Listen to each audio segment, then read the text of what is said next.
inna wajalalate an abdura sidabunto maddi gammachuu toosihi simaleta kan jaaladu inna wajalalate an abdura sidabunto maddi gammachuu toosihi simaleta kan jaaladu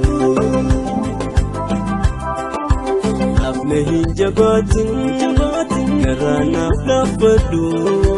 Ibeta duranu simalen jaladu Malka bajalalan si wajin jiradu Malka bajalalan si wajin jiradu Inna wajalalate an abdura sidabunto maddi gammachuu toosihi simaleta kan jaaladu inna wajalalate an abdura sidabunto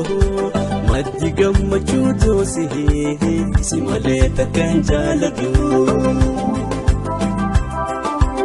Afnehin jabatin garanaaf lafadu Ibeta duranu simalen